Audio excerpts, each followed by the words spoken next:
Hello and welcome to History Unpacked. If you enjoy the content, then consider subscribing or leave a comment. We upload every week and we welcome any feedback. We hope you enjoy today's episode. Today we're diving into one of the more bizarre and unsettling stories to come out of the Second World War. It's the story of propaganda, betrayal and the strange power of the human voice. We're talking about Lord Haw-Haw, the nickname given to William Joyce, the man who became one of the most infamous broadcasters in history. His voice, laced with irony and contempt, was transmitted across Britain from Nazi Germany. And while many Britons mocked him at the time, his actions would ultimately lead to his execution for treason. So, who was William Joyce and how did he become Lord Haw-Haw? William Brooke Joyce was born in Brooklyn, New York in 1906 to Irish parents. The family didn't stay in the US long.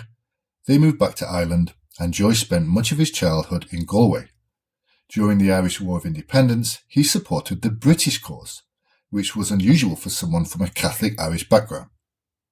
At the age of 16, he was reportedly slashed across the face by a member of the Communist Party, leaving a long, disfiguring scar on his cheek known as a Glasgow smile. That scar and perhaps the trauma that came with it remained with him for the rest of his life. Eventually, Joyce and his family moved to England. He was bright, ambitious and politically engaged. He attended the University of London where he studied English and developed an interest in fascist ideology. Joyce had a gift for oratory. He was persuasive, passionate and theatrical, qualities that would make him an effective, if infamous, propagandist. In the 1930s, as fascism gained ground in Europe, Joyce joined the British Union of Fascists, led by Sir Oswald Mosley. The BUF modelled itself on Mussolini's movement in Italy and admired Hitler's rise in Germany. Joyce quickly rose through the ranks, becoming one of the movement's most visible public figures.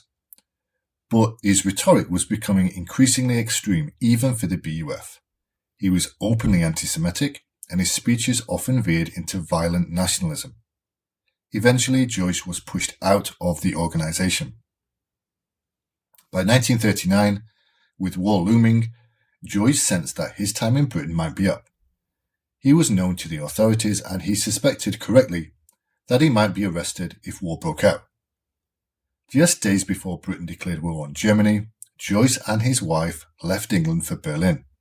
He would never return. In Germany, Joyce found a new role. He began working for the German state broadcaster and was soon placed in front of a microphone. His task? To broadcast English-language propaganda to the British public. These broadcasts were meant to demoralise British listeners, sow confusion and create fear. Joyce's voice, with his oddly aristocratic accent and sneering tone, became instantly recognisable. British listeners, tuning in to his nightly broadcasts, sometimes out of curiosity, sometimes for a laugh, gave him the nickname Lord Haw-Haw. The name was meant to mock his mannered upper-class voice which didn't match his background or his politics. Ironically, the term Lord Haw-Haw wasn't originally intended to refer to Joyce.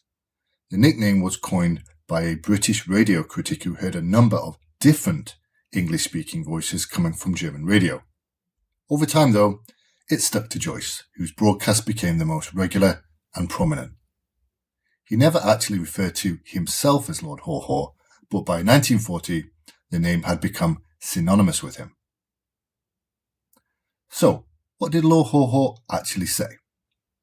His broadcasts were a mixture of news, commentary, and insults.